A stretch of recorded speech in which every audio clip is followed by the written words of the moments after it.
a work session on the food for thought. Once a month, we meet to talk something positive about what's going on in the community. I call it What's Good Anchorage. And before we get started, we'll do introductions. We'll go around the room, starting with Mr. Littlefield. Mark Littlefield. Karen Bronga. Cameron Perez-Verdia. Anna Brawley. Zach Johnson. So I'm Christopher Constant. On the phone, we have Mr. Solt. Randy Solt here. Thanks. And Mr. Martinez. President Chair, thank you. Thank you. And then we'll go around as well, the presenters. And you press the button, the green light goes on. And so it's broadcasting when it's on. Ben Irvin. Oh, who are you with? I'm with Alaska Trails. Aurora Hablett, repping Mighty Bikes today. Alexa Dobson with Bike Anchorage. Robert DeBerry with Hilltop. Cody Gower with Single Track Advocates. Brad Coy, Municipal Traffic Engineer, and I do have a few other municipal staff here with me. Mike Brana from Parks and Rec, Brandon Telford from PM&E, Graham Downey from Administration. Will Tagan with Chugach Mountain Bike Riders for Chugach Eagle River. Olivia Frankie with Bespoke. All right. So I'm going to show my biases. I am an active user of the single track trails in Anchorage. And so I brought my hat. So before we get started, we would like everyone to go ahead into our little cafeteria and help yourself. We're going to have lunch. And so it's conversation over lunch. It's an informal conversation. But before I do that, I want to just say welcome, everybody. I'm glad you're here. This is a series of lunchtime work sessions focused on the positive things that are happening in our community so that we can take a break from the day-to-day hard work and celebrate all of the great things that are going on right here in our community.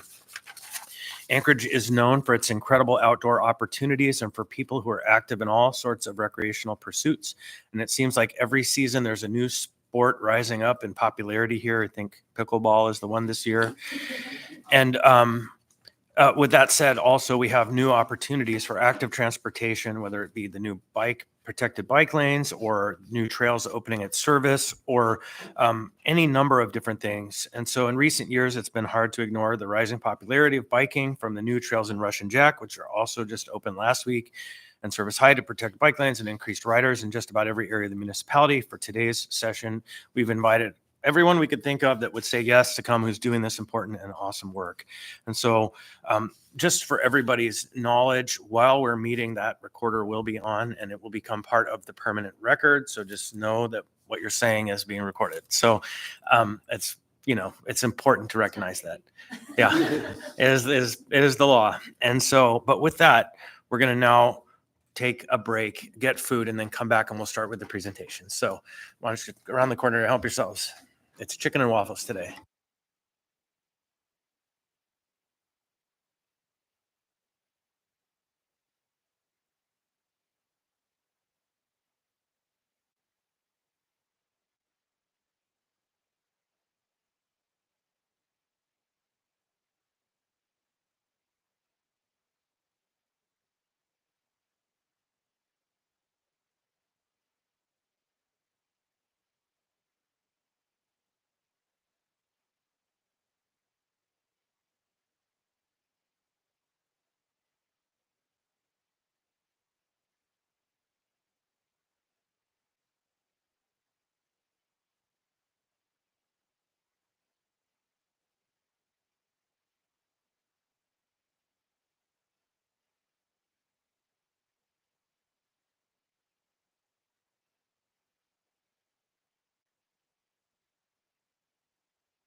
So why don't we go ahead and get started with the party?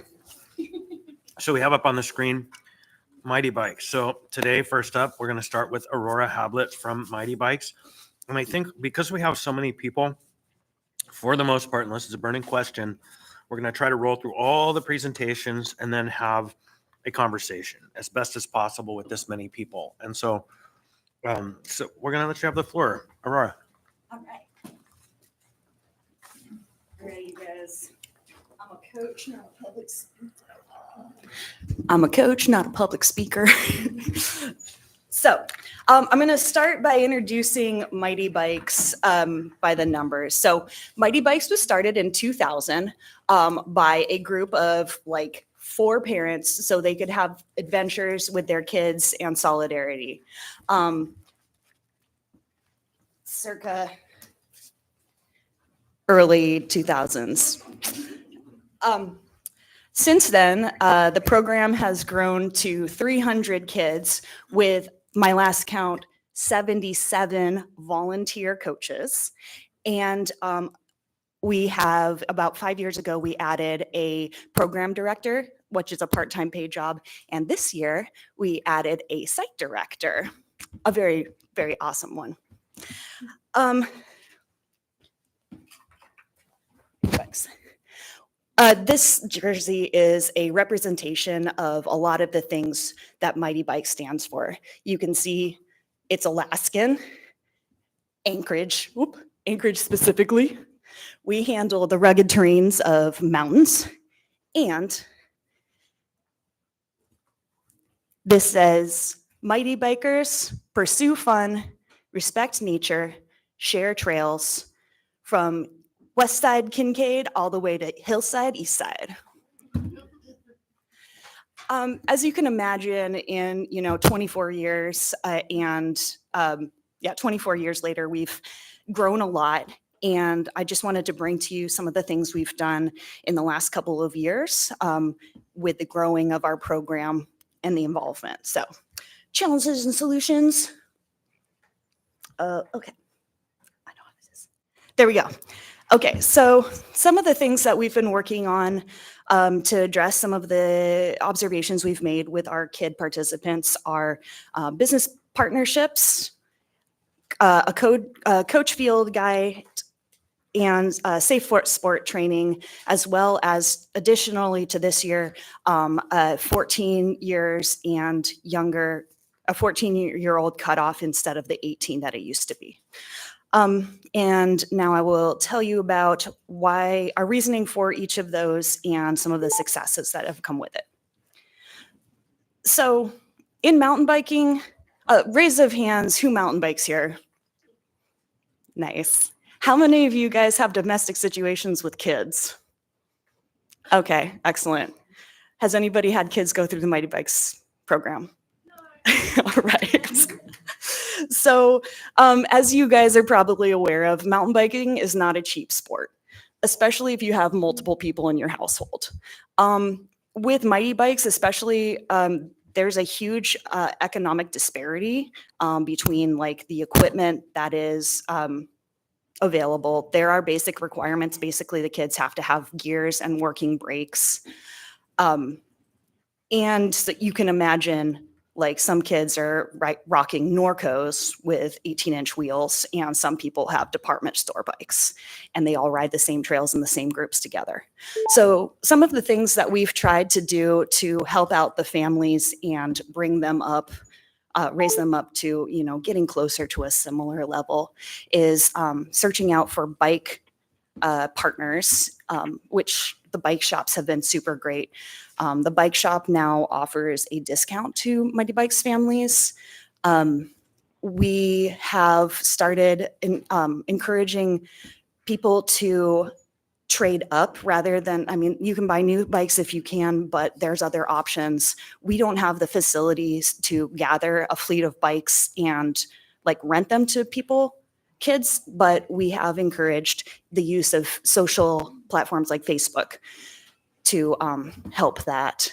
We also, Mad Moose, which is Will Ross's new organization, he does bike repairs, and he has offered to donate the first week to come and give safety checks to kids who have bikes. So and then Hilltop, they are one of our newest supporters with their new bike parks. And one of the amazing things that they did this year is offer a ton of Hilltop passes for the kids who are leveling up and need new challenges.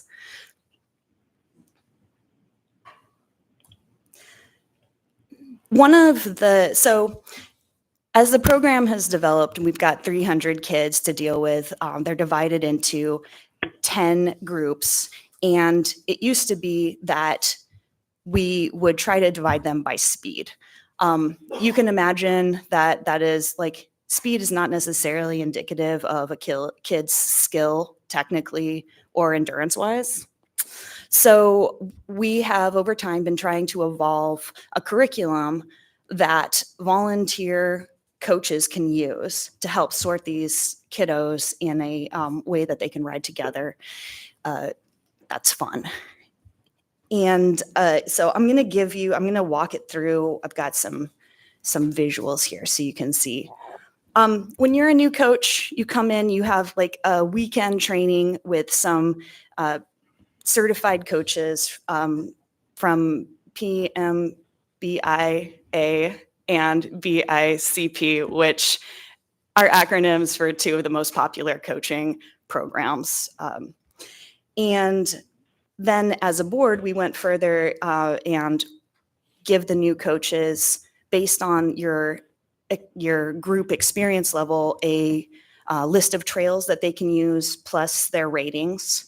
We have trails, I don't know if you can see on the board, the kind of light trails are ones that they will aspire to for both Hillside and Kincaid, which we alternate between the two of.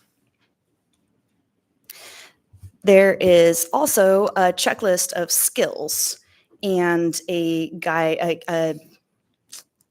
for things that they should have been able to accomplish in previous groups.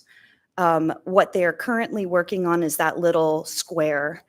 And then the stars are things that are like stretch goals and will lead into to evolving to the next group. You can also see that this has been put in a nice handy dandy little mobile friendly PDF. And it's got both QR codes for showing parents so they can scan in the map so they know trails that their kids are on. And it also has a link that you can push for coaches who are holding the phones so they can have trail ideas as well. It's also got mandatory or helpful contact information, incident reports, and contacts. A lot of the QR codes for incident reports and having head coach numbers and soon site director numbers leads into our safety. In the past, we've had a kind of evolving safety plan. We've got like an incident report, and we have a just really basic this is what happens. Like it's been call this person and they will come fix the problem if there's, someone falls or gets lost or there's a bear out on the trail or something like that. So we're working on getting that a little bit more formalized with updates to a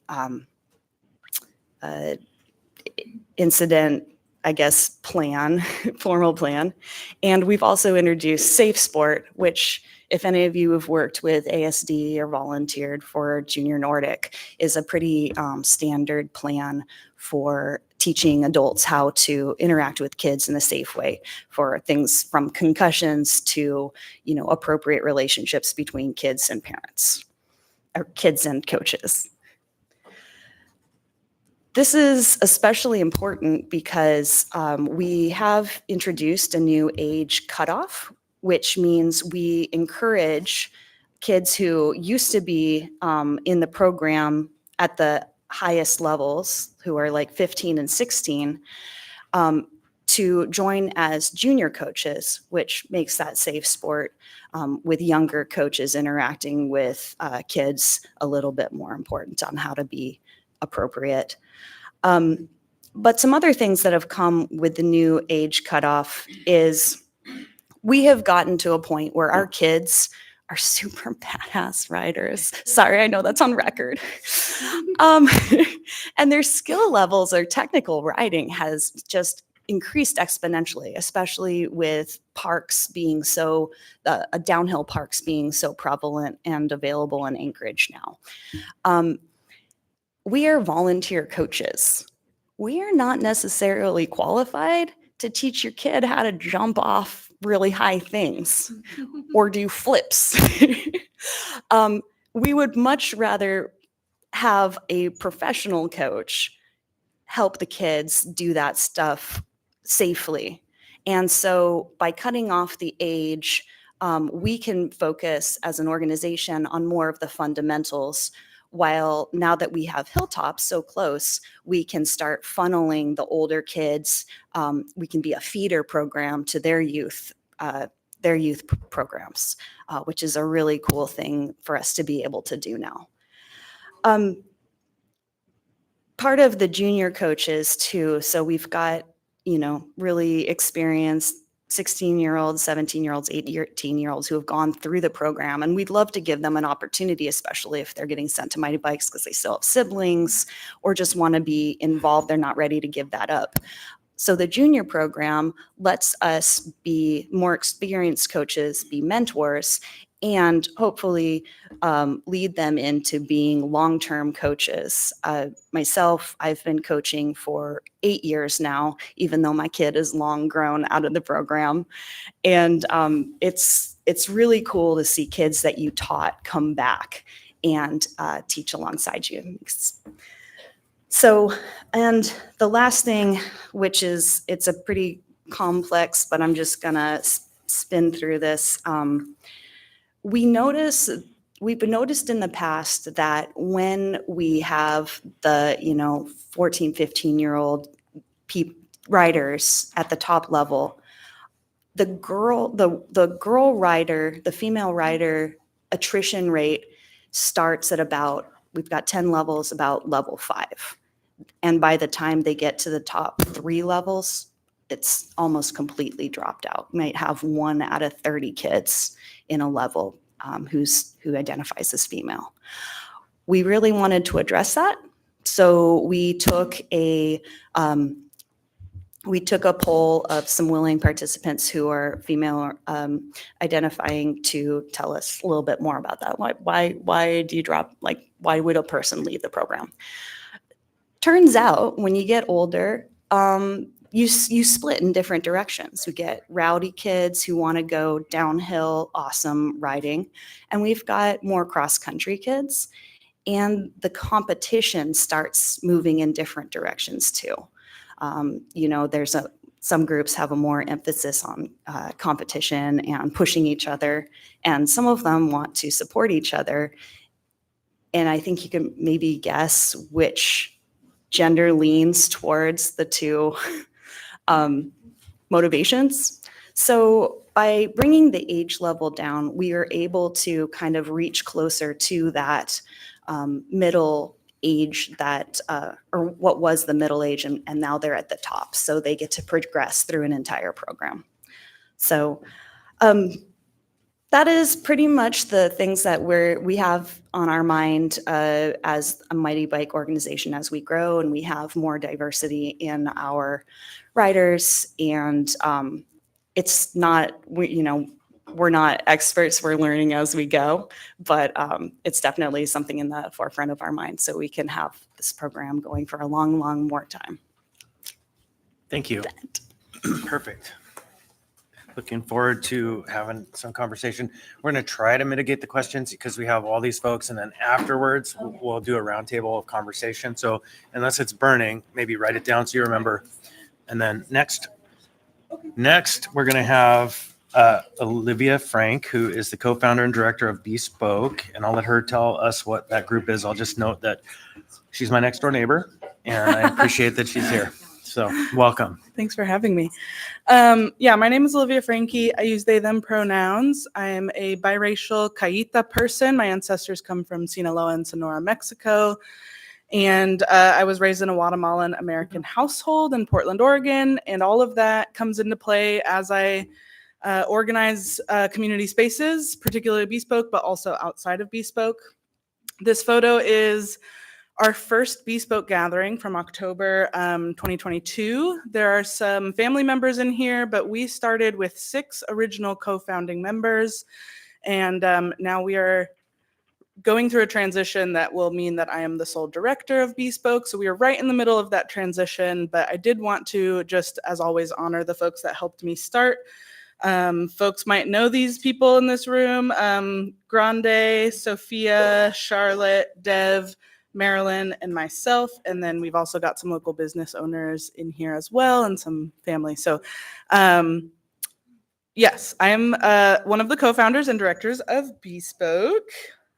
And so our mission is to uplift BIPOC cyclists. BIPOC means Black, Indigenous, and people of color cyclists in Alaska through grassroots community organizing and the development of deep, meaningful relationships. Really emphasizing community organizing here and grassroots organizing, starting from folks that would maybe be at the bottom of the community and making sure that those voices are the ones that are guiding us. It's not a top-down type of organizing.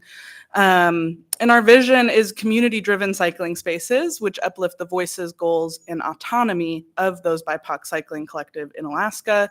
Our spaces hopefully provide abundant access and support for riders to feel safe, empowered, and celebrated today and into the future.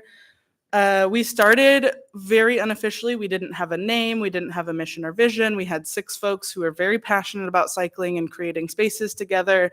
And through our almost 2-year journey now, we have gotten to a place where we have our name, our mission, and our vision. And I wanted to share a little bit about what motivated me to initiate this group. So I was in 2022, before we started Bespoke, I was a participant in a program called Ride for Racial Justice, which sends about 25 BIPOC athletes from across the country to go race in Steamboat, Colorado, which is like very high-end gravel race event, and we take up space there as BIPOC cyclists. This was like life-changing for me to train for this event, to ride with other Black and brown cyclists in this space that was predominantly white. And then we also had a like, I would call them a sister group, another group there that does all bodies on bikes. So they make sure that it's size inclusive, body inclusive, ability inclusive. So if any folks need like adaptive cyclists, there's a group that supports that kind of cyclist as well. So this changed my life. And then I came back to Alaska and personally didn't have a lot of connections to other BIPOC cyclists and was kind of missing that feeling of just it's like there's not a lot of words that can describe how powerful it is to be in an affinity space where everybody understands a little bit about what your life experience has been, and you don't have to explain so much about what the struggles are, what the barriers are. You can just be there, enjoy. So I came back to Anchorage, wanting that community and not finding it. And so approached a group of folks to see if they would help me start it. And so we got those 6 folks that helped me start this. But really want to shout out also Ride for Racial Justice as a model for why this type of work is important. And again, they're based in Colorado. But giving a shout out to RFRJ. And again, with the community organizing aspect, the work that we do is only made possible by many, many, many hands and hearts coming into the work. So I wanted to also highlight those that have joined our journey so far. At the top right, you'll see Native Movement's logo. We are officially a community affiliate program with Native Movement, which means that we are fiscally sponsored by them. That's pretty new of this year. So we have the ability to apply for grants now. We can fundraise. They hold our kind of financials and allow us to just, have that kind of infrastructure without needing our own nonprofit status. So Native Movement's a huge supporter and partner. AK Cycle Chic has been an incredible partner. They're a locally owned business here. Cafecito Bonito is a great partner as well. We've hosted lots of events there. The Susitna Bike Institute, while they were a little bit more active, were huge partners as well. Bike Anchorage, who I know is in the room, has been a great partner. And then the Trek store also supports our cyclists with some codes for renting bikes so that they can come to our rides if they don't have bikes. The other thing that I want to name here too is that so everybody has a different role. We are an affinity space, so most of our bike rides are only for BIPOC folks and BIPOC identifying folks, but we do have ways that our white allies can participate and support and encourage and be a really important part of this community in other avenues. So really highlighting that, again, it takes so many hands and hearts to make this work, to create these spaces of safety. And yeah, so we've had allies in the community donate bikes for people to borrow for the 2 hours for our bike ride. We've had folks donate bikes that we've then been able to fully give to one of our cyclists. And we've got a couple other avenues of folks wanting to donate bikes, and then we can lend them out to BIPOC cyclists from there. So again, lots of ways to participate, and it's really, really important that we have all of those hands and hearts in order for us to be successful. So I've mentioned affinity spaces, and I've used the acronym BIPOC a lot. So Black, Indigenous, People of Color. That is still an umbrella term. There's a lot of nuance within that category as like folks identify. So there are some questions and concerns and maybe some discomfort around some of these spaces sometimes.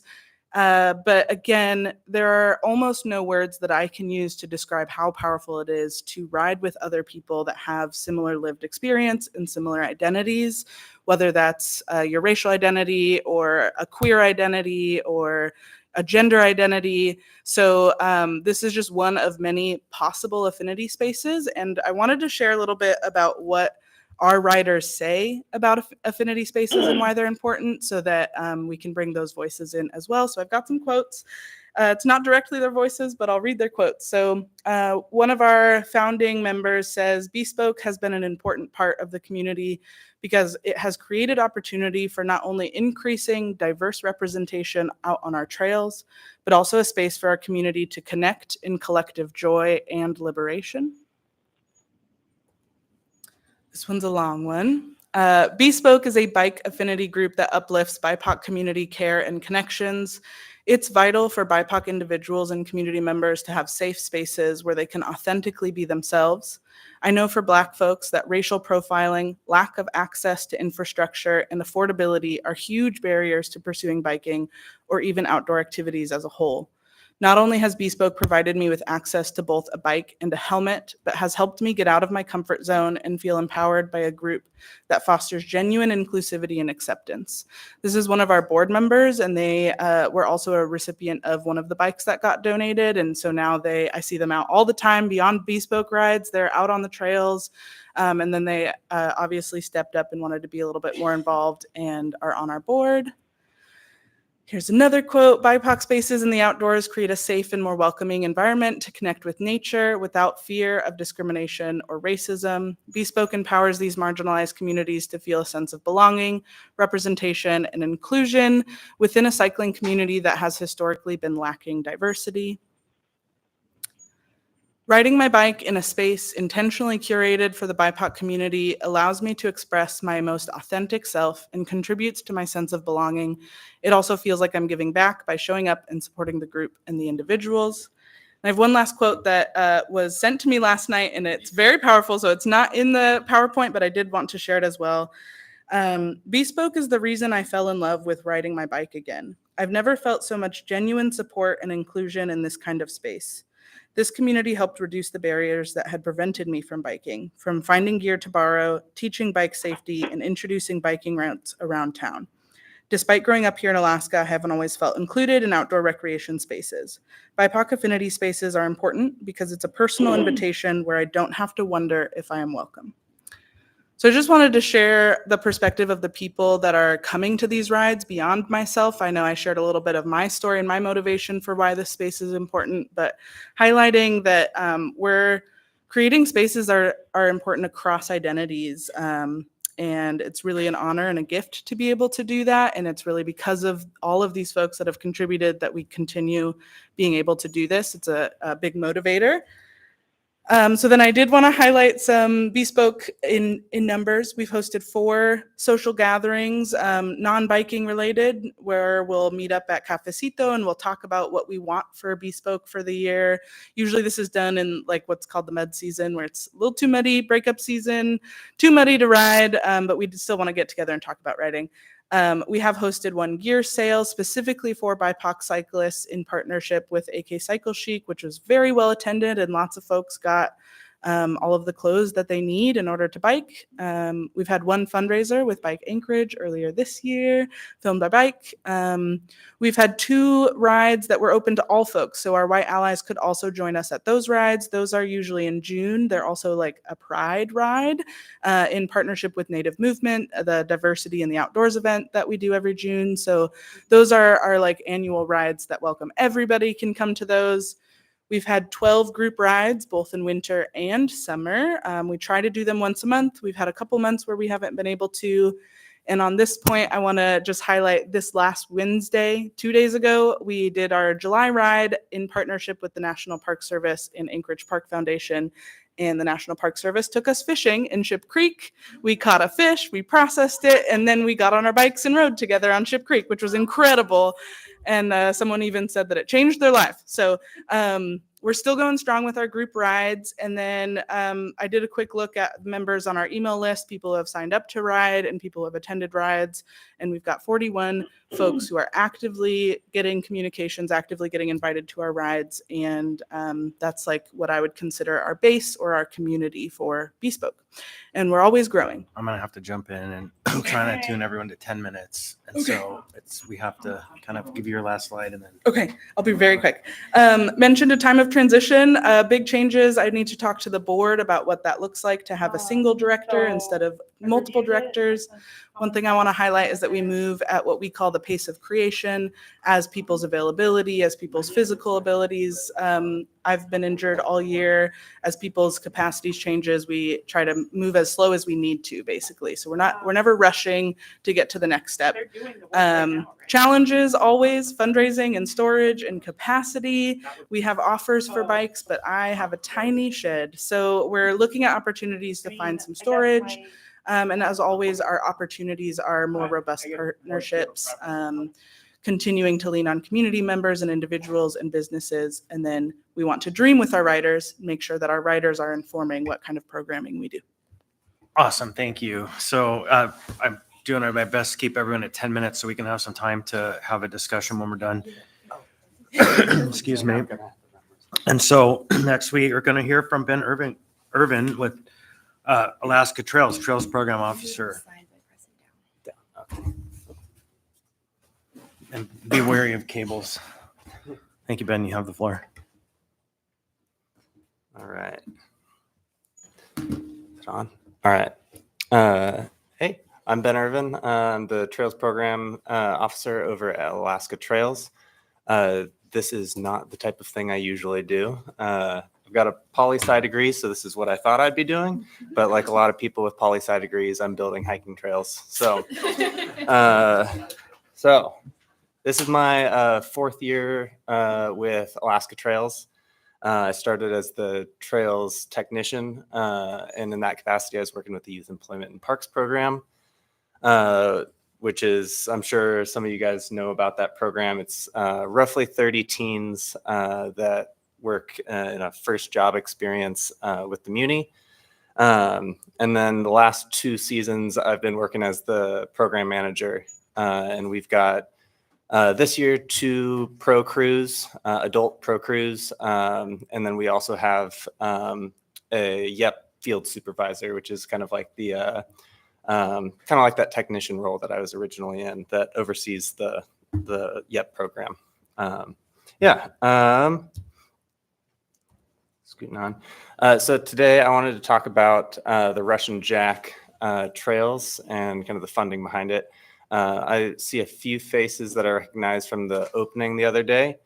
So you might have heard some of this already, but I'm going to give it to you again. And for anyone who wasn't there, for the first time. So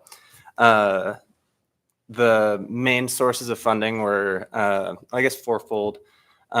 Individual donors is a big one. And then what kind of was the catalyst for this whole thing was the Anchorage Park Foundation Challenge Grant. And then Mighty Bikes had 2 grants that contributed to this. And then there was a big RTP grant. And I've got some numbers if anyone's curious.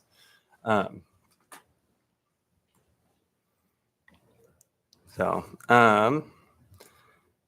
if you draw a 2 mile or go out 2 miles from the park and draw a big circle around it, there are 20 schools right there next to Russian Jack.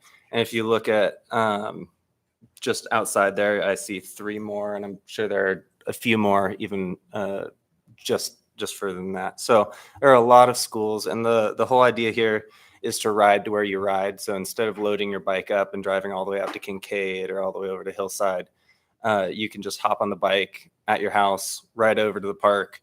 It's a great park. I've ridden a few times now, and like you just do laps and laps and laps. You could do something right after work pretty easily.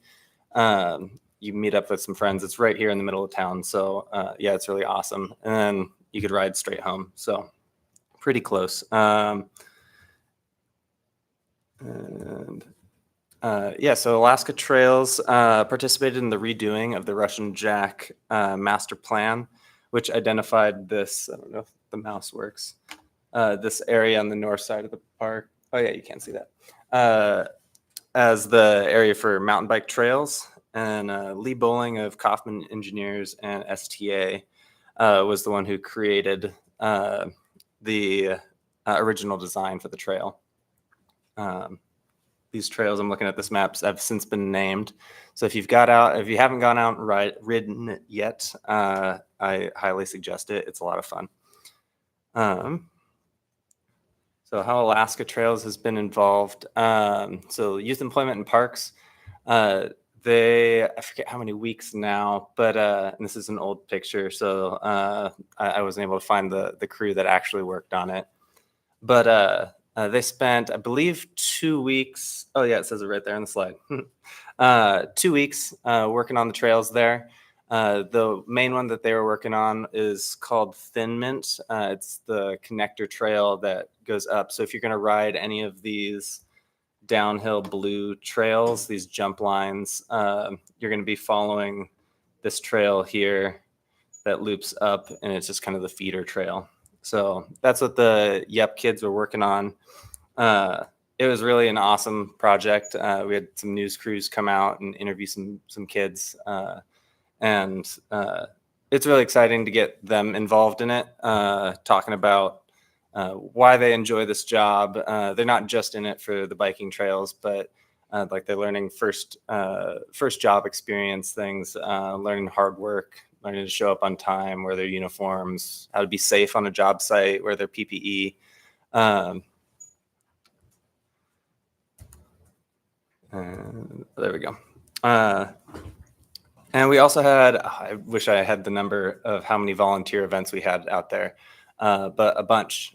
Since it's right there in the kind of the heart of East Anchorage, a lot of people wanted to get involved because it was kind of not a great spot to be walking your dog through or like skiing through. It was, even when the Youth Employment and Parks kids were working there, we had to shut the job site down a couple of times for gunshots, and we had to tell the kids about like don't be touching these like needles in these parts of the park that were just kind of unsanitary. So a lot of people from the community wanted to come through and kind of make it a place for everybody. And we did also have a group of 16 high schoolers who came out.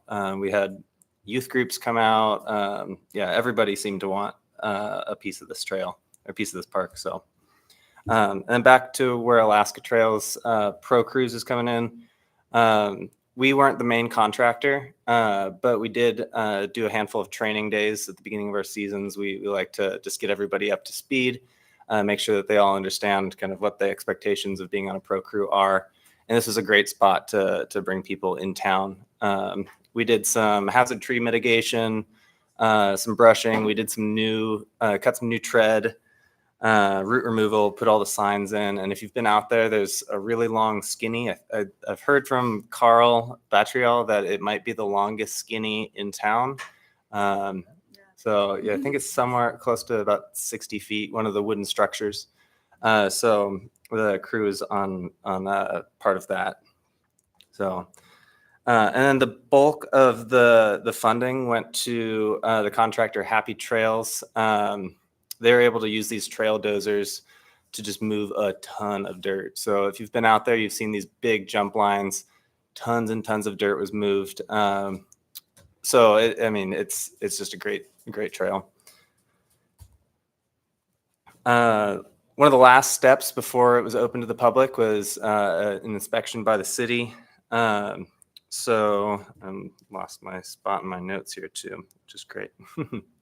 Yeah, so the Muni staff and John Underwood of Happy Trails went out, inspected it, went over some of the features, all the trails, just to talk about what's good, what's not good, does anything need to be fixed before the opening day, which I believe was on the 9th. Yeah, so then the fun began on the 9th. I think these pictures were taken just before, so these guys got to sneak in a couple of early rides. Oh, yeah, nice. Here's the part of that skinny. You can see that this is option 1 right here down the middle. Now there's a second option that kind of follows these posts. You can get out here, take a little left, and go out through the trees.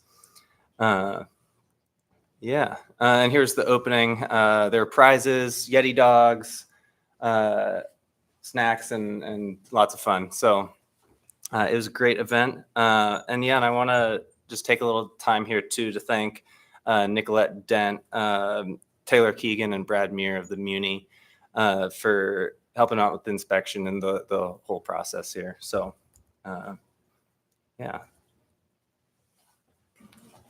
Your timing was great. Beth Nordland of the Anchorage Parks Foundation just walked in like moments after she was referenced. And so, Here you go. and you missed the whole presentation of the youth employment and the photographs and all of that, but it did in fact happen. It made so, to the funders, we want to be very respectful. So thank you. Yeah, thanks. And I also want to apologize. I do have to scoot out of here early. But yeah, thanks for having me. I've got a volunteer event to run up and take care of real quick. You didn't get the memo. You can't leave. Oh, okay. Well, I'll shoot him You're message. Fine. Thank you. Thank you very much. So next we have Alexa Dobson, one we hear from often, or at least an organization we hear from often. We've heard from you recently. This is a presentation from Bike Anchorage. And like I said, 10 minutes, because we could talk Bike Anchorage for an hour, but we have a lot of other folks. So welcome, and you have the floor. All right, thank you. My name is Alexa. I'm the executive director of Bike Anchorage. So a little bit about us. Bike Anchorage was originally founded in 2008. It was Bicycle Commuters of Anchorage by a group of folks who wanted to increase visibility and sort of political power for people who love to bike and who bike as transportation. One of the early projects and kind of early wins there was the adoption of our city's bike plan in 2010. A little bit thereafter, we actually rebranded and we are now Bike Anchorage. So overall, a lot of the groups that we're talking with today are focused on mountain biking, and I'm a big mountain biker too. I love it. But the work that we're doing here with Bike Anchorage has more to do with efficient and active transportation. So we're looking at all forms of that. That's walking, biking, rolling, taking transit, all the various ways that people get from point A to point B. And importantly, as part of that, we're advocating for safe streets for all users, and that does include drivers as well. These goals all go together really nicely. So the main pillars of our work are advocacy, education, and encouragement. Where encouragement is concerned, you see us quite a lot during May. We run Bike Month and Bike to Work Day, represent. And For the education component, we do a lot of education and outreach to get people comfortable riding bikes, knowing how to do that safely on streets and on our bike infrastructure. We run GRIT, which is Girls Riding into Tomorrow, which is a bike mentorship program for middle school girls. And then we also work on the advocacy side. So we, we're doing everything we can to get good policy and infrastructure in place to support people's ability to choose bikes as transportation. So we are always working on comments and outreach for non-motorized projects all throughout Anchorage. We try to be involved in the projects whenever they come up for roadway projects and things like that to make sure that the voices of people who transport themselves in ways other than driving are being heard and considered during those projects. One of the big things that we're really excited about is the Title 21 changes that we recently got to be a part of, adding new bike parking standards and some other updates as well. And then I also have a space here for your ideas.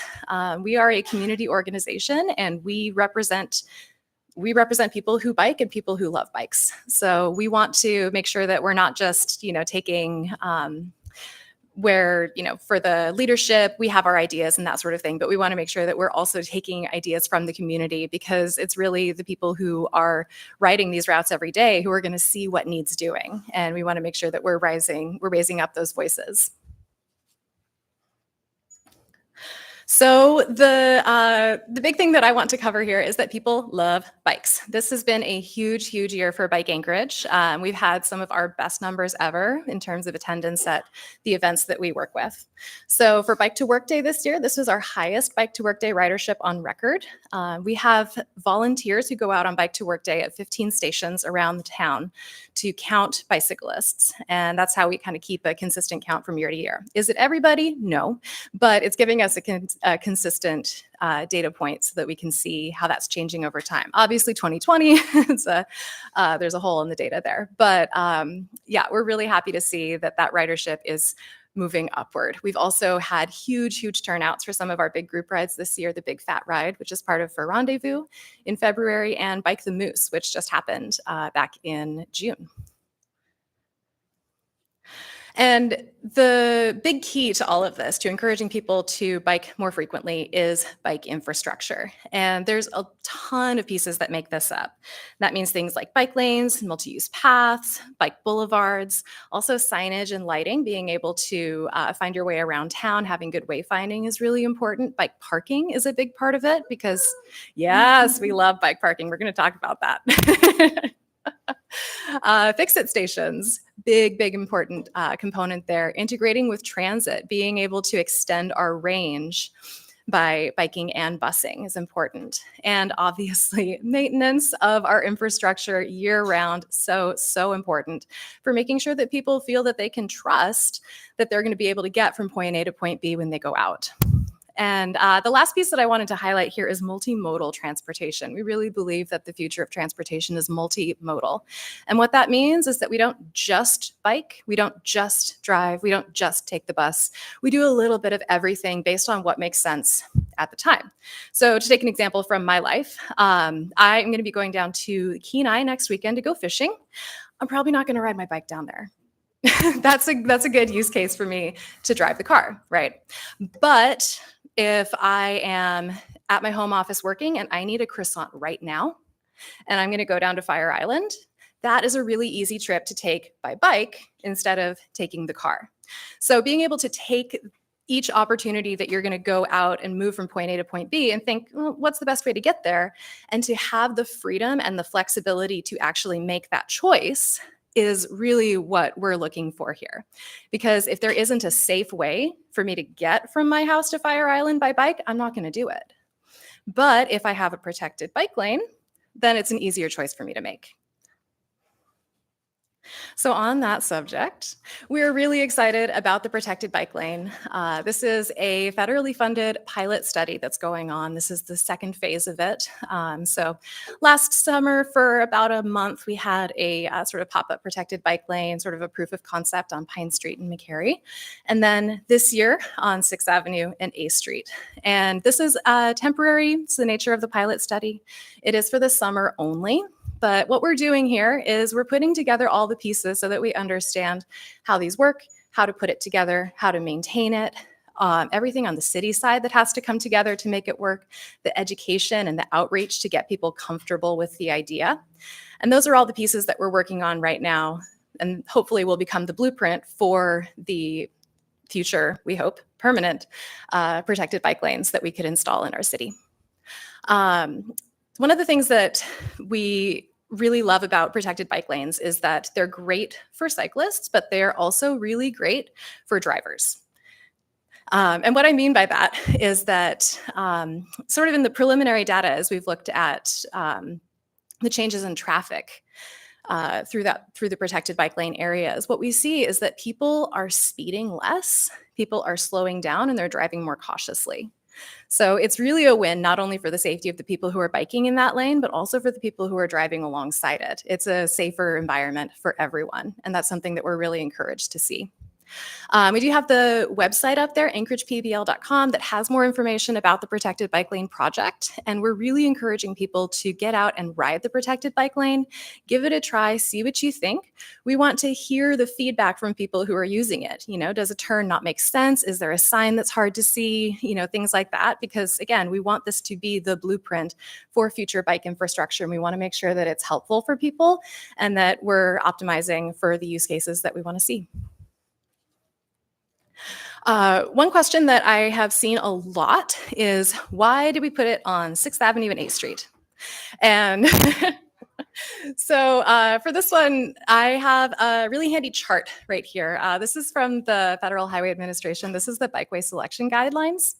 And this kind of sets out the types of bike infrastructure that are appropriate based on the volume of traffic moving through a road and the speed. So you can kind of see where it's a little bit lower volume, lower speed. Those shared lanes and bike boulevards are going to be more appropriate as we move up. We've got bike lanes with a buffer, and then separated bike lanes, which is to say protected bike lanes, where we have really high volume or really high speed. So something we've heard a lot is, you know, why are you putting a protected bike lane on 6th Avenue? It's so fast. There's so many cars there. And the answer is yes, that's exactly why it's there. The entire purpose of that is, again, to calm traffic, because the speed limit there is actually quite low. But people don't necessarily abide by that. And because it is an important connector to a lot of downtown jobs, shops, restaurants, it creates a lot more accessibility. So that's really sort of the core reasoning for why that specific location. Another component of the work that we're doing is bike parking. This is a super important component of bike infrastructure that can often kind of get forgotten because we think about bike lanes and we really love them, but you want to be able to store your bike somewhere safely and know that it's going to be there when you're ready to go home. In the post bike to workday survey that we put out, we found a really big chunk of folks identified lack of secure bike parking as a significant barrier to biking more. And so we're working on a couple different ways to make that better. One is that we're doing a mapping project. So our volunteer groups will go out in particular areas throughout town and map the bike parking that we can find in different areas. And then we host that on our website. So that's one way that we're making it a little bit more helpful. We also know that there are a lot of gaps. There are a lot of areas that we don't have as much bike parking as we'd like to see. So on the right there, you can see there's some promotional information from summer of this year, bike parking group purchase program that we did. We organized a discount agreement with Sportworks, which is a manufacturer in Washington, and free shipping donated by Matson. We just closed the order window for that. We don't quite have the full data on the orders yet, but yeah, it's been working out really nicely so far. And hopefully later on this fall, maybe like August, September, we're going to see those bike racks arriving in Anchorage, and hopefully we can get some in the ground before the snow flies. Okay. One more piece for you, the Bike Valet. This is a really cool program, and we've really expanded it this year. So it's a super simple idea, right? We're just going to have free, secure bike parking that you don't have to worry about when you go to an event, especially downtown where it's harder to find car parking, and we don't necessarily want to encourage a whole lot more of that. So one of the big ones that we've been doing this summer is the Live After 5 series with the Anchorage Downtown Partnership. At the last one, we parked 93 bikes, which is huge. Yeah, thank you. And you can kind of see there on the right in that graphic, the space required to store 100 bikes, and then on the left, how much it would take to store 100 cars. So you can get a really good idea of why this is so important for efficiency and promoting more sustainable methods of transportation. We do have more programs coming up for bike parking as well. We have an amazing grant through the Anchorage Park Foundation. We're going to be adding more bike parking at some of the local ball fields around town. So that's going to be coming up again this fall. And I think if I am about out of time, I might wrap it up. The last piece that I do want to highlight here is year-round maintenance. And honestly, you know, I don't think I can say anything that photo doesn't say better. Yeah, it's super important that we recognize that we are a winter city and that we have a lot of people who, for a whole variety of reasons, don't want to, can't afford to drive. And year-round maintenance is important for bicycles. It is also important for everybody else who needs to get from point A to point B. And I think I'll leave it there. Thank you. Anna, you'd asked for a question, but really, I'm trying to keep us tight on time. Can we come back around? Oh, at the end. Okay, great. Thanks. All right, so I know we have 2 hours, but we're ticking down. It looks like maybe we'll have 15 minutes for conversation if everyone keeps on 10 minutes. So I'm going to try to hold the line. Cody Gower, again, the entity that I work with the most on the trails because it's where I spend my time. Single track advocates.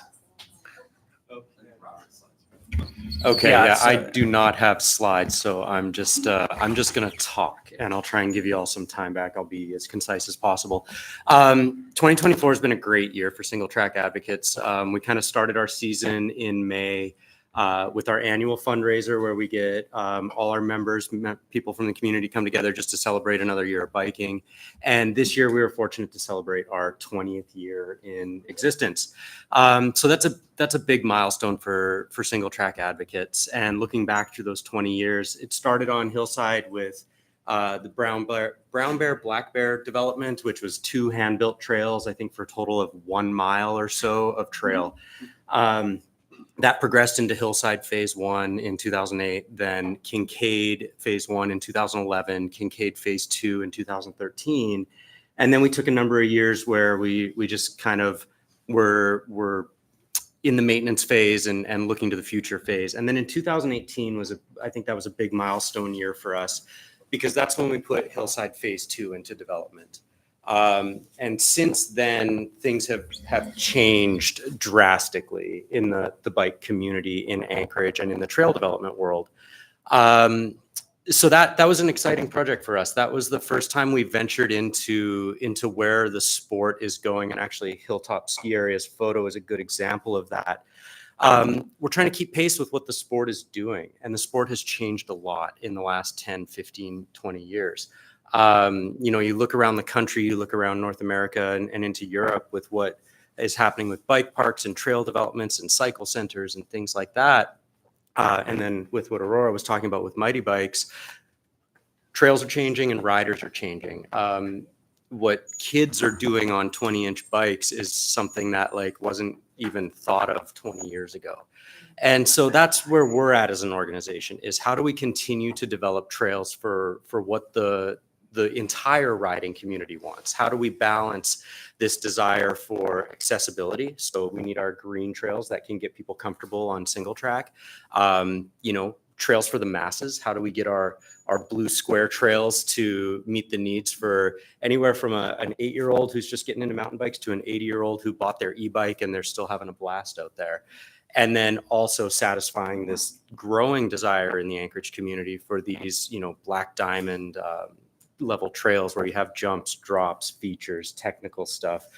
So that's something that we've been trying to figure out and trying to navigate. We're very excited about our Service High School trail development that's getting ready to open up right now. It's kind of our next bolt-on to the Hilltop or to the Hillside trails, connecting Service High to Hilltop. So there's now an extended network. And when you bolt on trails like that, it just expands the network exponentially. You can change up how you ride. Do you want to start at Abbott Loop or do you want to start at Service High or do you want to start at Hilltop, connecting into the Chugach with Hemlock Burn and South Fork? It's just been really cool to see these trail networks grow. And I think Service High network. And I'll just give a shout out to Martin Miller. He's on our board and he's been leading that development. He's done such an excellent job. It's just a really exciting project for us. But then that tees up, well, what next? Where are we going? What is next for single track advocates? What do we need to do to keep pace with what the community wants? So the big thing on our radar is, one, maintaining what we've got.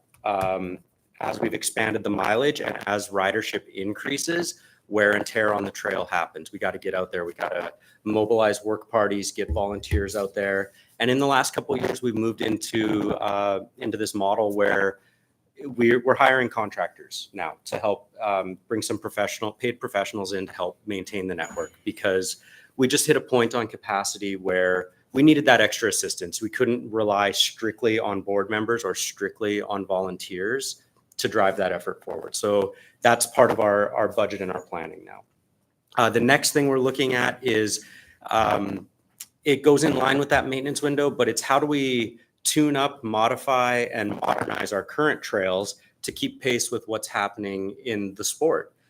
You go to Bentonville, you go to Whistler, you go to Colorado, you go anywhere around the country, and you'll see trails are changing every year. There's new building techniques, there's new features, there's new styles, and we want to keep our trails fresh and modern. So changing things up and changing how we construct features and things like that. And then kind of that longer term vision is, what does our next development look like? Where's that next spot of land within the municipality that we can add more trails, and who accesses those, and what communities does that reach to? And then, something big on our radar, and it's been happening with things like Hemlock Burn and South Fork, is bringing more riders into Chugach State Park. So, we've got this like near term dealing with what we have now, keeping our trails tuned up and in great shape, looking to that next local development, and then looking where that next expansion arc is beyond that. We've been really fortunate. We've got a great rider community. They turn out for our work parties. They support our projects. They're excited. It grows every year. It's just been a really great several years for single track advocates. So we're just hoping to keep that momentum going and continuing local partnerships with, whether it's, Hilltop was super supportive of phase 2 when we put that in, partnering with State Parks, Alaska Trails, Mighty Bikes. It's been fantastic. So I'll try and keep it concise and end it there.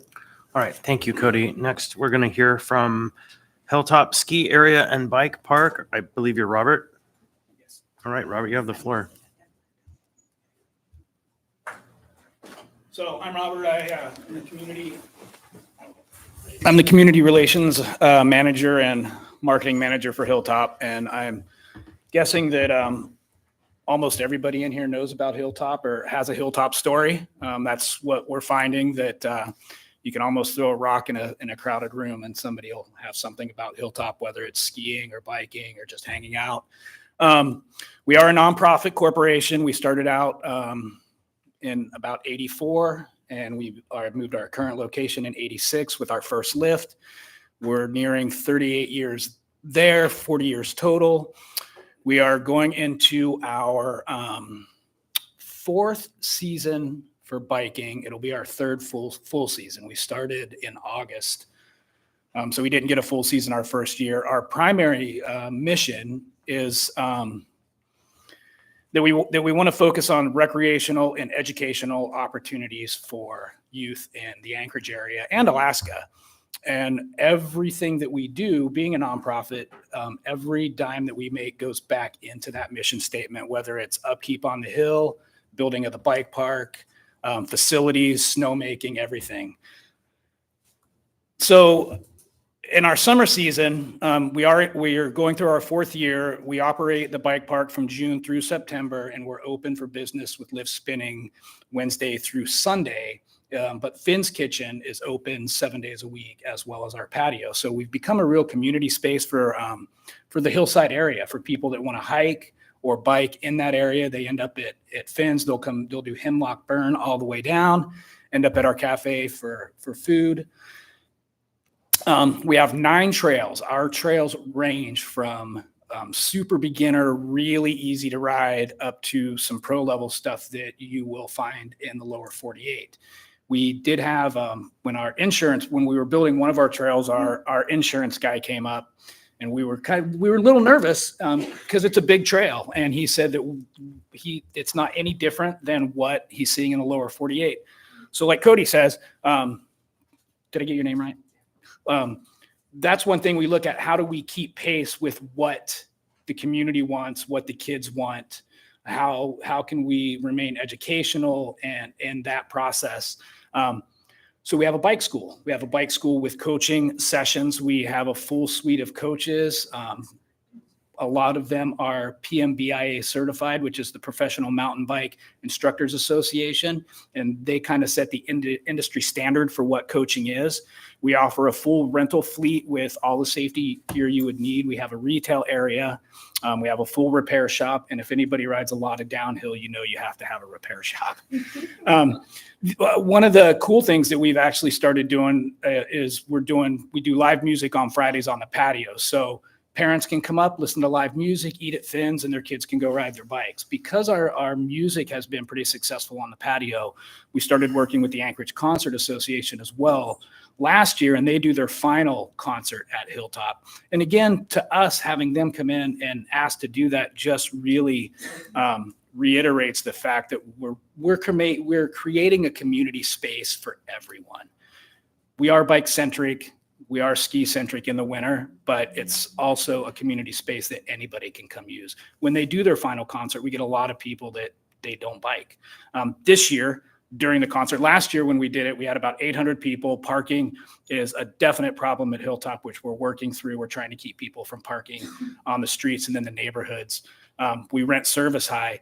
So this year we're actually doing a bike valet. Like we are taking a page out of, we went to Bentonville and watched how they did their bike valet. So we're really encouraging people to park at service, ride your bike over. It's a bike park, it's summer. So new this year for us, we started a gravity camp and a summer camp-esque program, extended weeks of bike-centric training for kids. It's 8 to 14, beginner to upper level. And we bring in our PMBI certified coaches for that. We held a mountain bike festival this year on June 29th. It was the first time we've done an Alaska Mountain Bike Festival. We had about 30 vendors. It was pretty well attended. Also during that, we kicked off our Kendall Toyota Downhill Mountain Bike 3-race series, which was super popular. We didn't think we'd have more than 20 racers, and we ended up having 60. And for race number 2, which comes in July, we've already swelled to about 78. So the kids are loving it. We're getting everyone from the really young kids that want to try it out to, the upper level guys that are doing the hill from top to bottom in about, I think, 1 minute and 36 seconds is what the top time was. We've also just started what's called free coaching session Fridays. So every Friday from 6 to 8, we're going to be offering a free intro to bike park coaching session. And the goal behind that for us is just to get more people riding bikes. We're going to give a free 2-hour lift ticket and a free bike rental because we realize that mountain biking can be cost prohibitive. It's not a cheap sport to get into. Sometimes the parents don't have the bike or the pads or the kids don't have it. And so we just want to get them into it. Another thing that we started this year was we became a Loam Pass resort. And if you know anything about the Indy Pass or the Icon Pass, the Loam Pass is kind of the same thing, but it's for mountain biking. It's a company, the guy's based in Utah, and you buy the pass and you get 2 days at a whole bunch of resorts across the country. We're the first one in Alaska to join it. And our thought behind that is just maybe to put Alaska more on the map. We've been doing a lot of outside pushing with some mountain bike influencers just to let people know, you know what, Alaska is a bike. Even though we're a winter city, we got bike trails. We have great bike trails and people don't know about it. We also launched a scholarship program that'll launch in August. We worked with Copper River Seafoods. They did a First Fish Anchorage, and they actually did that at Hilltop. They brought in their Copper River Reds. First day of the run, we had 8 chefs come over and cook up this salmon, and we had about 480 people, 500 people show up for that. It was a ticketed event through Copper River Seafoods, but they did a raffle, donated all that money to help us start a bike scholarship program, which mimics our ski scholarship program, where we will help get kids into biking that can't afford it. Upcoming for 2025, we're hoping to expand our race series. We'll continue with the Mountain Bike Fest, of course. We're We're going to continue to build trails, things like a dual slalom, maybe a second pump track. Our pump track, if you ever go to ride it, it is packed all the time, so we could actually use two side by side. Like everyone here realizes, how do we keep pace? We build more trails, we build more jumps, we'll change our drops, change up our programs a little bit just to keep pace with that. We definitely want to continue to make Hilltop a community space. That's something we pride ourselves on. We try and make a safe space. It's always a joke that parents just drive through, open the door and kick their kids out for the day and drive back and pick them up at the end. And we love it. We while the kids are there, we have ski patrol, we have lifties, we have our mountain ops, we have our bike coaches. Everyone's got an eye on all the kids, and we try and make sure they feel comfortable and it's safe for them. And then, of course, we want to continue to seek ways to get more people into biking, whether it's on the local trails, our trails. We love to work with Mighty Bikes and STA, and just to keep that growth happening, because more people biking, it's better for the city, the industry, and everybody down the road. And that's all I got. So not just brief anecdote. A couple weeks ago, I was riding hillside and hillside trails up Hemlock Burn. A friend fell at the very bottom. He had forgotten his helmet. We rented a helmet from you guys. Oh, good. And he put your helmet to use. Ended up in the hospital. Did not have a head injury. So I'm grateful for your service up there. Yep. Oh, I got a few. So next we have Will Tagan from Camber, Chugach Mountain Bike Riders, another great asset in the municipality. This one, Mr. Littlefield, is out in your area of town and around Mirror Lake and others. And so welcome, Will, and you have the floor. All right. Well, is this working now? Well, first of all, grab your phones and go to CMBR. That's Chugach Mountain Bike Riders Alaska.org. So CMBRalaska.org. And then we've got a quick little video of what we were doing last night. So that didn't get into the display here. But we are we're really excited to have all this stuff going on in Anchorage, and we're really excited to be able to partner with what's happening in the Anchorage Bowl here. So this is last night. We had a combined ride with Challenge Alaska. We received an AARP grant to do a assessment for adaptive mountain biking on our trails. I don't know if you guys got to that little quick 15-second video of Michael rolling his Hammerhead adaptive mountain bike there. This is what we're really looking for, is these inclusive rides. So it's, or just look up Chugach mountain bike and you'll find it. We are really excited to kind of be doing everything that's happening in the bowl, but all in one. So we are working on inclusive rides, adaptive rides. We're writing grants. We are building trails. Got kids programs, we're building community. So I could spend a whole hour talking about each of those programs, but this is going to be pretty quick. So where are we? We are in Chugach Eagle River. We are a part of the municipality of Anchorage. However, we do have our own Parks and Rec department. We have our own streets department. So a lot of what we do in Chugach Eagle River kind of is it's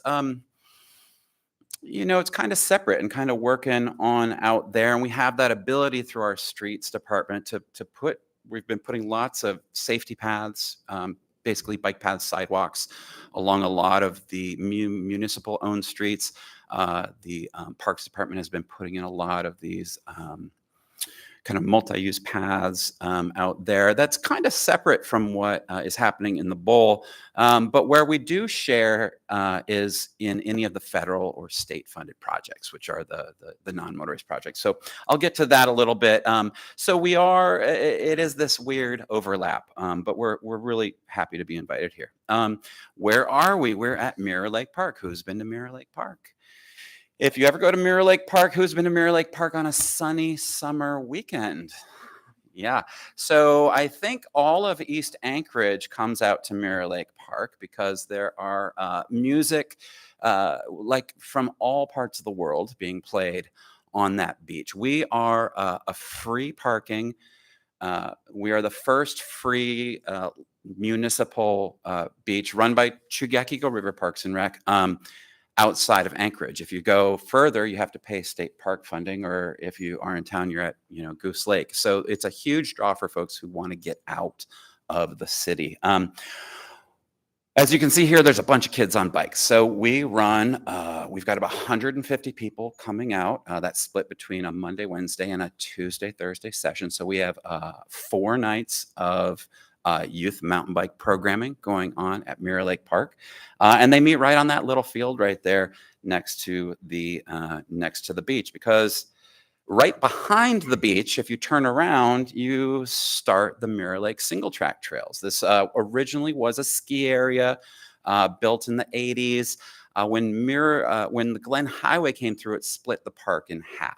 And the new Mirror Lake Middle School was built on the north side of the road, and they built new ski trails over there. So these trails were basically abandoned. And so when we approached the parks director at the time, John Rada, he suggested that this is where we build our trails, and that was about 10 years ago.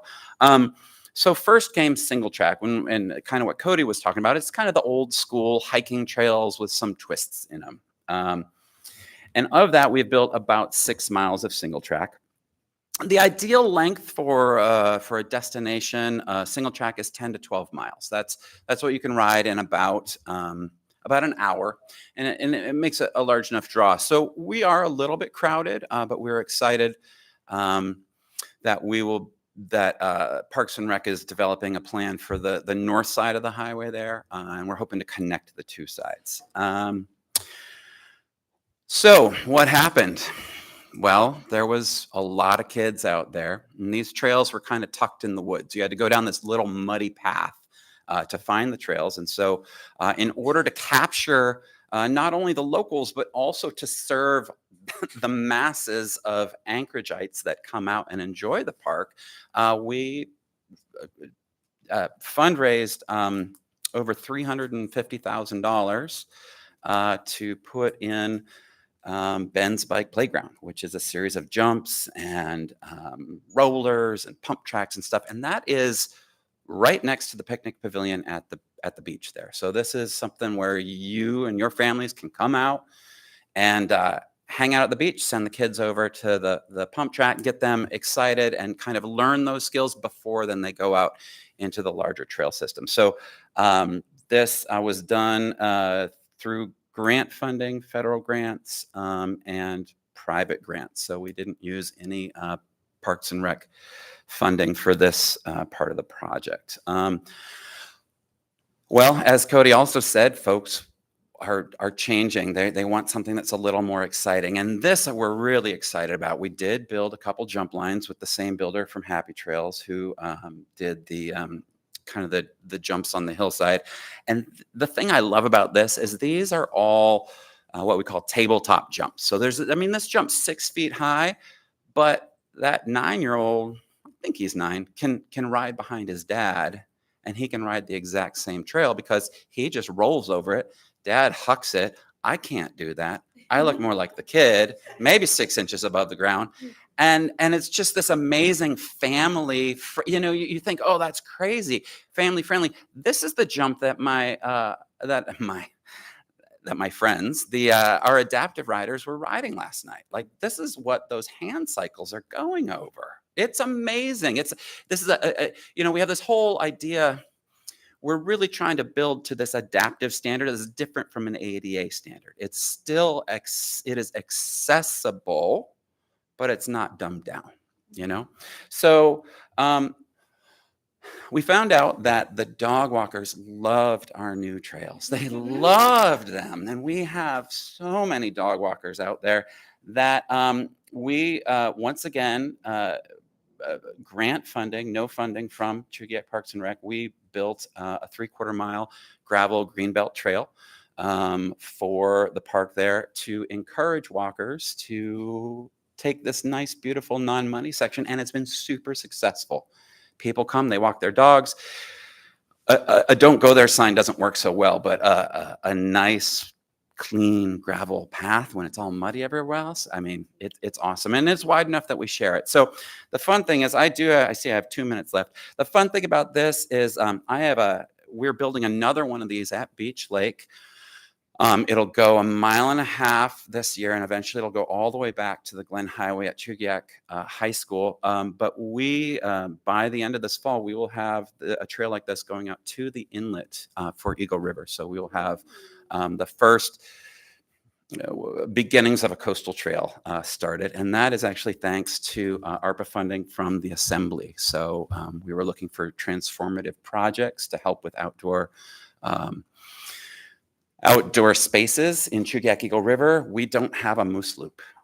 We have a bike path along the Glen Highway, and people are out it all the time, but it's not that great to bike on. And so we're really working on these greenbelt plans that are on the books, that have been around for decades, but just haven't been implemented. And so from that funding from the Assembly, we've been able to jumpstart this project. So the other thing is this kind of gravel trail can be built at 1/10 the cost of a paved trail. So we're looking at about 150,000 miles instead of 1.5 million. So we're really excited about this as kind of our new standard. So the other thing I have is I did talk is we do share funding for all of our state roads. And if you look at that little tiny green dot up at the top of the map, that is the bike path that goes over the Eklutna River, connects Eklutna Village, Thunderbird neighborhood. If you look at that big massive blue just below it, that's our park. So there's a half-mile section where there is no access to the park because it's only the Glen Highway, and there's no side roads there. And so this is something that we've been having a lot of success with, but we hope more happens. What has happened is there's been funding provided to extend the bike path a little bit on the south. There's been funding to extend the bike path in Eagle River. So as a club, we are doing bike anchorage stuff. We're doing STA stuff. We're doing Mighty Bike stuff, but focusing just on Chugiak Eagle River.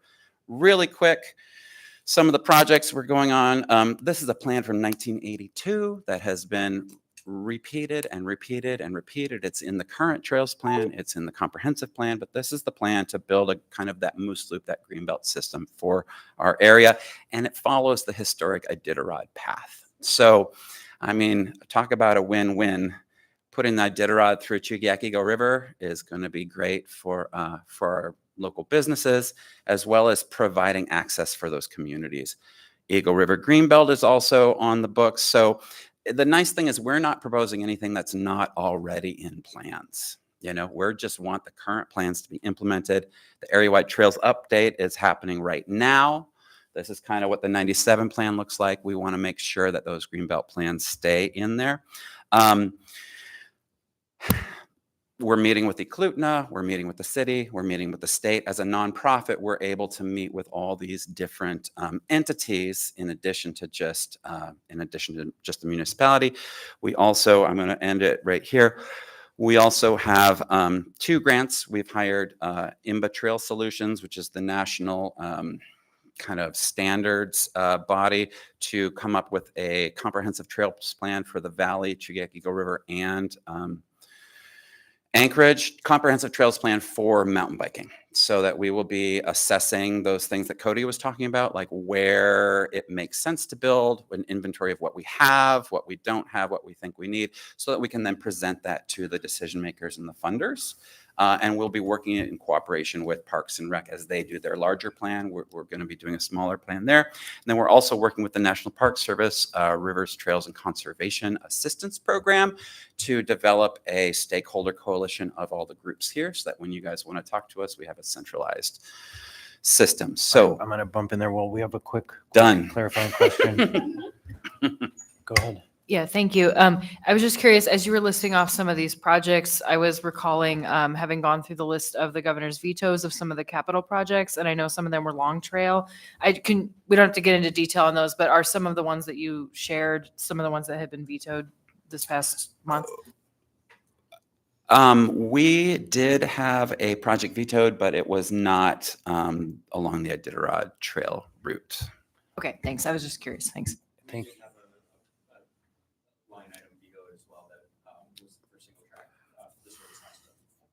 All right, so maybe a conversation for next part or later. And there's a group that isn't here Yeah, there is a group that isn't here that was last year, maybe it's just some members of the group that hosted, or maybe it was this year, a summit for the mountain biking out in the valley. So that kind of started a coordinated conversation on the mountain biking. And I think that's something we might tap into. So to bring us home for this conversation, we're going to have folks from Parks and Rec and the Traffic Department to give a kind of last presentation before we have the remaining time for conversation. And I think that there's a broad testament to, there's a lot going on in the biking space right now, from accessibility to communities that rarely get into the biking space, to making sure people are supported and kids are coming up through it. And now let's hear about what our government is doing to do its part. So I'm going to try to keep you to 10 minutes so we can go to conversation. So Brad, you have the floor. Yeah, sounds great. So Brad Coy, Mr. Traffic Engineer, super excited to be here. I love everything everyone's doing. My kids are on mighty bikes. I enjoy going to Hilltop and Hillside and all over town. So really glad to be here to talk about what we're doing here in Anchorage at the municipality to make biking safer and more accessible. And I brought our acting municipal engineer, Brandon Telford, with me, and Mike Braniff, our Parks and Rec director, given that this touches all of our departments. So a few things that I'm going to run through as quickly as I can: our departments and staff, existing network, ongoing work, future projects and plans, and why. Why are we doing this? The Municipal Traffic Engineering Department that I'm the director for has Zach Hartman as our Vision Zero coordinator. And this is the first time I'll announce that we have now extended an offer, had an offer accepted by Donovan Kemp, who's going to be starting as our traffic calming pedestrian bicycle coordinator. I'm going to interrupt for a second. When our friends from Bike Anchorage said if you're going to Kenai, you wouldn't bike, I immediately thought of Donovan, because he, in fact, would bike to Kenai. So that is who he is. I'm speaking for myself only. Yeah. But Donovan came to mind. Sorry to interrupt you, Brad. Yeah, so he just brand new this week accepted an offer to start, and Zach had been in this position and moved to Vision Zero. Anyway, so super excited to have him start in September. The PM&E, Brandon Telford, the acting municipal engineer, Chelsea Ward-Waller does our CIP coordination, so projects that are getting built on Anchorage. She's a person you connect with. Daniel McKenna Foster is doing multiple projects in the planning department, downtown streets engineering study, and long-range transportation strategy. Tom Davis is leading some winter maintenance project that's about to kick off. Mike Braniff at Parks and Recs, the director. Taylor Keegan, Nicolette Dent do quite a few things. So those are some people with the trails if you're interested. Health Department, Amy Brown runs the bike program support with Bike to Work Day and other swag at events. Paul Van Enningham is the main person we go to with street maintenance and operations. And he's definitely has a listening ear, very mindful and interested what this community perspective is, and looking for ways to take care and tackle the winter maintenance. Bart Rudolph with transit, kind of first mile, last mile. They do quite a few things. Their buses all can take bikes on it. They are definitely very mindful of all the different ways to get around town. Mayor LaFrance is assigned Graham Downey as a special assistant to the mayor. He's here in the back in the audience. So he's kind of overseeing some of the housing and transportation, has been a fantastic person to coordinate with. We're really seeing vision coming from the new administration on all of these topics. So we're super excited about all of that. And then I put in Aaron Young-Nalen, the AMATS coordinator. AMATS is the Metropolitan Planning Organization that is the avenue for all the federal funding that comes into the region. And so they are doing quite a bit there too. So just to jump in a little bit of our existing network, we have bike lanes all over town. Many of them, they are just right there striped along the side of the road. You can see that we have been adding those over the years to different streets, like on the upper right corner is Spinard. We have some diverters on bicycle boulevards that bottom left. I think that's on 10th Avenue and Denali, if I remember right, as ways to be able to have accessibility for bikes going through, but minimizing vehicle traffic. And then we have a phenomenal trail system. We do have a lot of lanes that do end into intersections and spit bikes into the vehicle lanes, and a lot of the share the road signs. And this isn't ideal. And we have bike lanes along 45-mile-an-hour roads, which a six foot section that really puts you right next to a school bus or a semi truck really is not comfortable. So there's a lot of work to still do. So what are we doing? The long-range transportation strategy document is looking at some things that we can do. The downtown streets engineering study is looking how to redesign downtown. We have multiple programs: traffic calming, safe routes to school. Vision Zero just is kicking off brand new this year with the funding of the coordinator, kind of restarting that. So we're excited to see where that goes. We do ADA compliance annual program, annual funding through bonds for pedestrian safety rehabilitation, bike to work day. Bottom middle, you can see some bike wayfinding that we're doing. So yeah, Anchorage Park Foundation is fantastic there. Donovan in the traffic calming pedestrian bicycle coordination is going to be doing some bike wayfinding. So we're looking for ways that we can do things. Alexa talked about a predictive bike lane project, upper right corner, which has been fantastic opportunity to get something out there. I view it as this is public outreach on steroids. Instead of going and having everybody look at a plan, we said, let's actually put something on the ground and have everybody go look at it on the ground. And so we've been getting a ton of feedback, and it's helping us to figure out where we want to go. So if you want to be part of the conversation, come and tell us what you think. This doesn't mean that this is what we are going to do in the future. This is instead a way to say, we want to get your attention. So why is it on A Street and 6th Avenue? It was to get everybody's attention. So bike parking. We have future projects and plans. Spenard Road is doing some things. Fireway Lane is about to kick off. 32nd, 33rd Avenue is in the process of doing upgrades, trying something new there. Recreational trails plan. AMATS is just kicking off its complete streets plan, looking at typologies. We have a snow and ice and parking management for the right-of-way management strategy that's about to kick off. I think that's actually coming before the assembly, the contract for that soon. So that's about to kick off. That's going to be huge. I should have put on here that we are going to be participating in the Winter Cycling Planning Guidebook with the Winter Cycling Federation. So that's something that that we're going to be doing with a group from Finland that involves Canada and the United States. Everything's like alliance. These next 2 years are going to be incredibly important to redirect the future of Anchorage as it comes to bicycle. Design criteria manual revisions as well. So all this will tie in together. Anything you want to speak to, Mike? Yeah, I'll just run through a couple things quickly. I appreciate it. One thing I am so grateful, excuse me, for is the amazing partnerships that we have with really all the groups that are represented here today. We as a department, we manage 11,000 acres of parkland. We have a limited staff to be able to offer a whole lot of really diverse recreational opportunities. But Bike Anchorage, STA, Alaska Trails, Hilltop, Chugach Mountain Bike Riders, Mighty Bikes. This is really the activation. This is the programming, and it's grassroots. And so I just, we as a department could be more appreciative and admiring of the work that all 6 of your organizations are doing. We have exciting AMATS projects coming up. We have the Fish Creek Trail connection to the Coastal Trail. We have the connection that'll bring Ship Creek Trail and the Coastal Trail together downtown. And we have the Lake Otis Crossing for Campbell Creek Trail. And all 3 are exciting projects. All 3, there's certain challenges and they represent a lot of work, but optimistic for all 3 of them. And then we continue to maintain and repair our paved trail system. We have an amazing both paved and unpaved trail system. And I'm just really happy that the voters continue to pass our bonds each year. We continue to find the funds to maintain the assets and that the public supports this. So.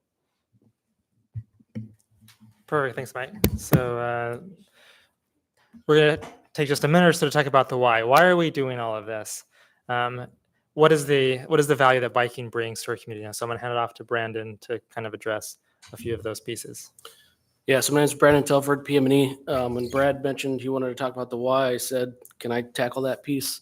And I put together a bunch of slides to really cover this in detail, but obviously we're out of time, so I'm just going to cover we're just going to skim over a little bit of it. So we tried to encapsulate some of the reasons why people might ride a bike. For some people, it's necessity; they have no other choice. For some people, it's a convenient thing to do. Obviously, there's the health benefits. Some people see it as an ethical action, and then there's also those that do it for recreation. In terms of the necessity component of it, AAA estimates that in 2023, the cost of owning a vehicle was over $12,000 a year. And so for some people, they just can't foot that bill. But the reality is there's as many reasons why to ride a bike as there are people riding bikes. And then we put the benefits of biking up here as kind of the title of this, but that's because societal benefits of building bike infrastructure was too long. But there's lots of good data online explaining a lot of good presentations that other people have done, explaining all of the benefits of biking. So I provided a link down at the bottom to pedbikeinfo.org. And I just encourage people, if you're interested in what are the benefits of biking, where's the data to back these benefits up, that's a good resource. Their list of benefits are safety, economy, environment, equity, and health. So if you go on their website, you can select any of those topics and they will explain that particular benefit. And I want to touch on the safety benefit because I don't think it's necessarily intuitive. I think some people think when you put a bike lane on a road that you might be actually making the road less safe because you're bringing bikes and vehicles together. This has been extensively studied in multiple locations over an extended period of time. And continuously, we find that the opposite is true, that based on the standard engineering metric of crash reduction and crash mitigation, that when you add bike lanes, those factors reduce. The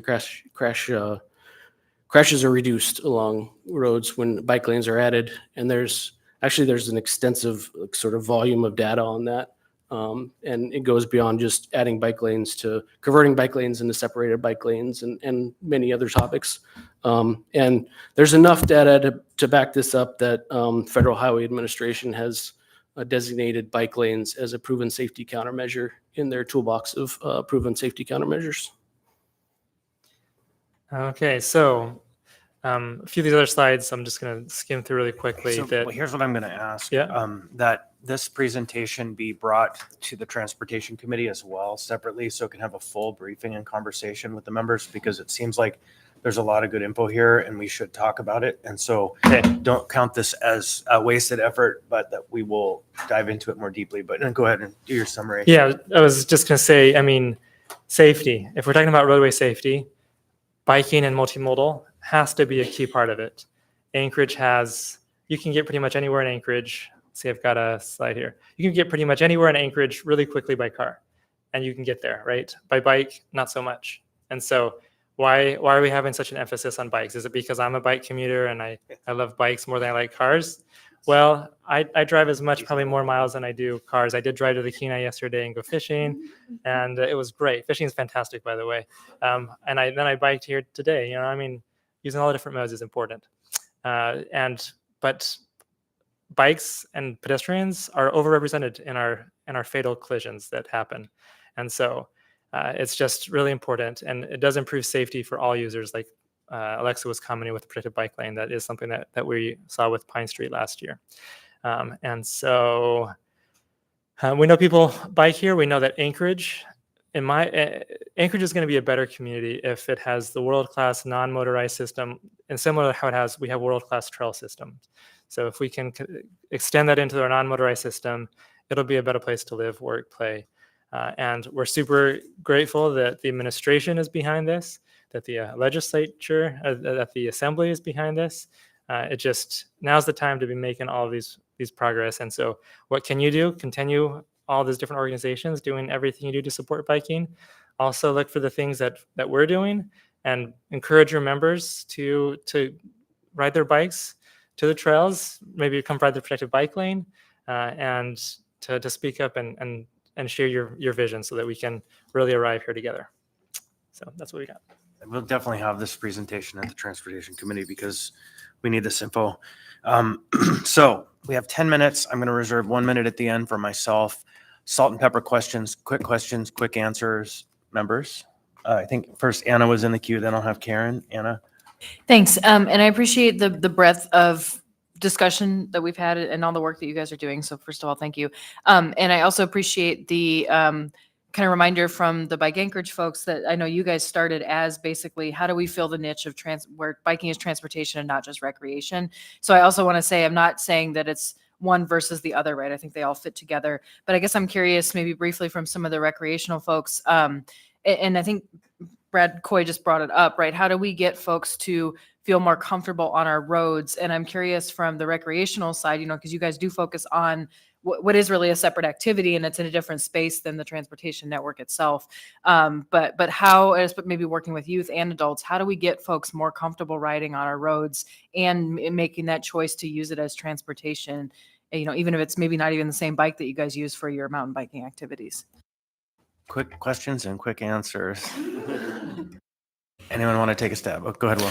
So I would just like to say that most of our mountain bikers are also road bikers. So I think that separation is maybe a little, at least at where we are, it's the same folks. And I really think feeling safe is the main thing they need to feel. Also, one thing on that same idea is, we're thinking about adults. If we're talking about the kids that don't ride, I just want to address something that Aurora said about the cost of mountain biking for kids. And what we've found is there's lots of grants, there's lots of discounts, there's lots of ways to get kids on bikes. But what the main barrier is distance to trails and safe access to those trails. If you need to drive your kid to Kincaid, then all of a sudden that makes it an expensive sport.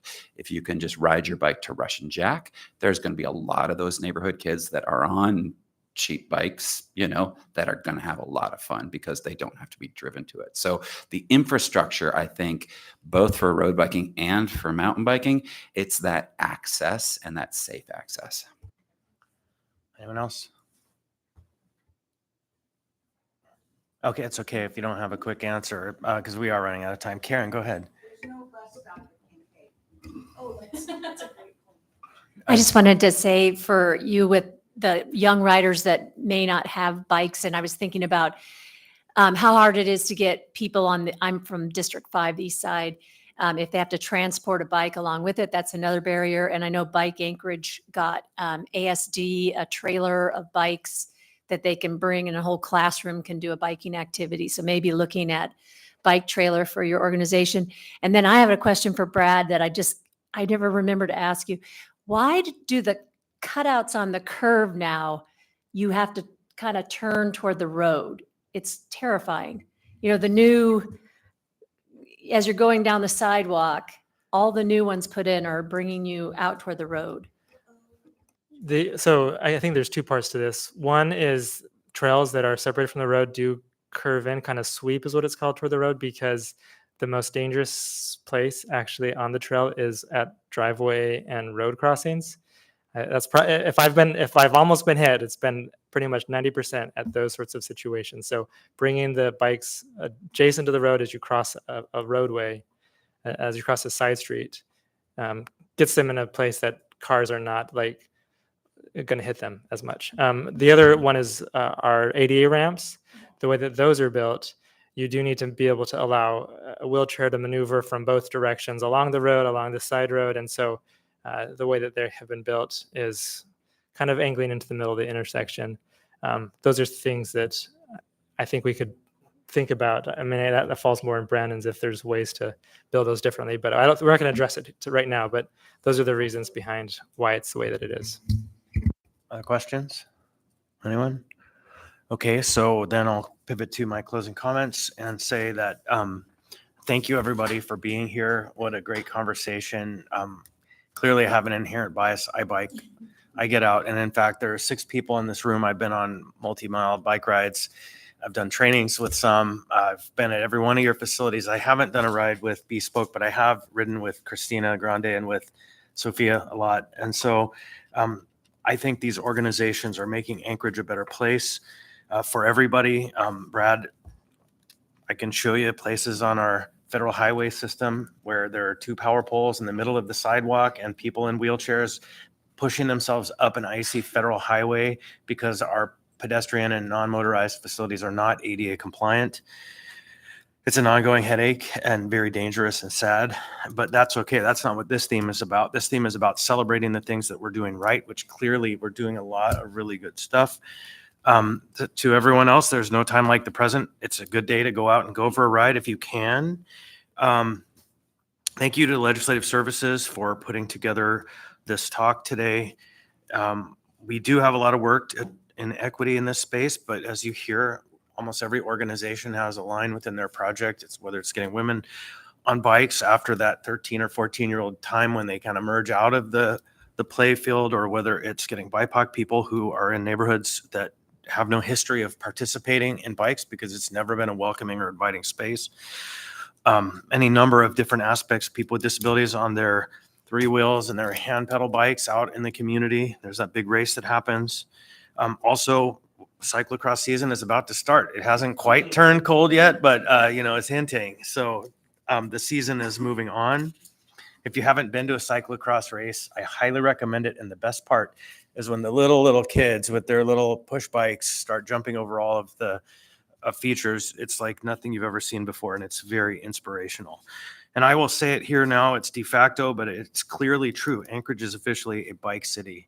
There's no denying it after hearing all of this. And Brad, we're looking forward to carrying this with you and the administration now that we have a kind of alignment across all the departments that this is the work we need to be really one of the areas we need to focus on. Let's take a quantum leap. And with that, next month, our conversation, and these are my favorite work sessions of the month, is going to be on food security and urban agriculture, summer harvest. It'll be right in the harvest season. And so this room will be filled with people who are doing the work of producing food in our little town here in the north. So with that, we will adjourn, and we have a special meeting that starts in about 12 minutes. So thank you again, everybody.